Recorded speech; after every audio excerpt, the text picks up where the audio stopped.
Assalamualaikum warahmatullahi wabarakatuh. Perkenalkan, nama saya Rima Askia Zahra, NIM 20010108021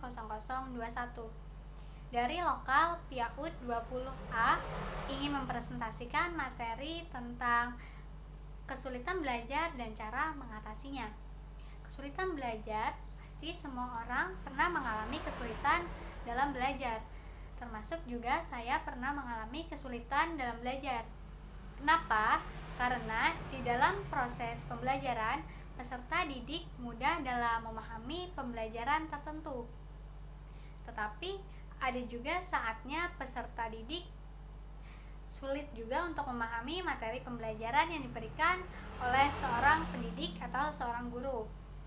Kesulitan belajar ini menunjukkan pada sekelompok kesulitan yang dimanifestasikan dalam bentuk kesulitan yang nyata dalam kemahiran dan penggunaan kemampuan mendengar, percakapan, membaca, menulis, menalar, ataupun kemampuan dalam bidang studi matematika. Gangguan ini intrinsik dan diduga juga disebabkan oleh adanya disfungsi sistem saraf pusat. Meskipun suatu kesulitan belajar mungkin terjadi bersamaan dengan adanya kondisi lain yang mengganggu, misalnya gangguan sensori, tunagrita, hambatan sosial dan emosional, atau berbagai pengaruh lingkungan, misalnya seperti perbedaan budaya, pembelajaran yang tidak tepat, faktor-faktor psikogenetik.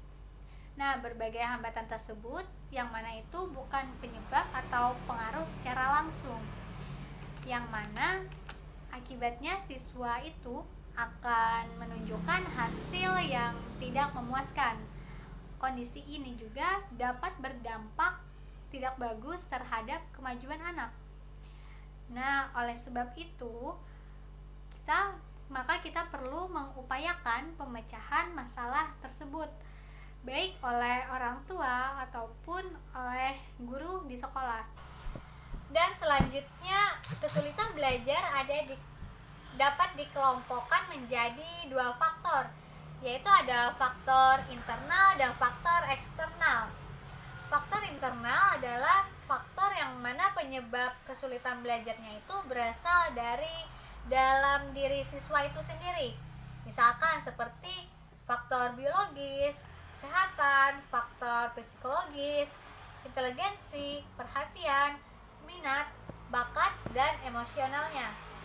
Dan sedangkan faktor eksternal adalah faktor yang mana penyebab kesulitan belajarnya itu berasal dari luar diri siswa itu sendiri. Misalkan seperti faktor suasana rumah, faktor ekonomi keluarga, faktor lingkungan sekolah, dan faktor lingkungan masyarakat. Lalu, adapun contoh penyebab kesulitan belajar antara lain adalah 1. Rendahnya konsentrasi, 2. Kondisi belajar yang kurang kondusif, 3. Media pembelajaran yang kurang memadai, dan 4. Suasana belajar yang menjenuhkan dan tidak ada hal baru yang mengasihkan. Cara mengatasi atau solusi kesulitan belajar. Yang pertama yaitu peserta didik yang gagal mencapai tujuan pembelajaran hendaknya ditolong dengan program mencapai tujuan pembelajaran remedial, yang mana seperti mengulang kembali pembelajaran atau menjawab persoalan yang belum paham atau belum dimengerti, dan memberikan tugas-tugas tertentu agar siswa itu lebih aktif dalam berpikir, berinovatif, berkreasi, dan mengemukakan ide-idenya. Yang kedua, menciptakan suasana kelas yang kondusif, yang menyenangkan. Kenapa diciptakannya suasana kelas yang kondusif? supaya peserta didik itu akan mudah dalam memahami pembelajaran. Maka hendaknya di pertengahan pembelajaran itu guru memberikan pertanyaan agar terjadinya proses stimulus dan respon antara guru dan murid. Lalu setelah itu guru itu juga bisa menyuruh peserta didiknya untuk berdiskusi supaya apa? Agar peserta didiknya bisa memecahkan masalahnya dan bisa mengembangkan pengetahuannya. Contohnya seperti debat dan presentasi. Guru juga memberikan game dalam pembelajarannya agar peserta didik itu tidak merasa bosan, dan guru juga bisa menggunakan media serta alat peraga dalam menyampaikan materi pembelajaran agar siswa itu lebih cepat lagi dalam menanggapi materi yang diberikan, dan peserta didik tidak merasa bosan karena ada hal baru yang mungkin belum pernah mereka ketahui. Dan yang ketiga, motivasi belajar ini bisa diberikan dari pendidik ataupun orang tua. Perhatian yang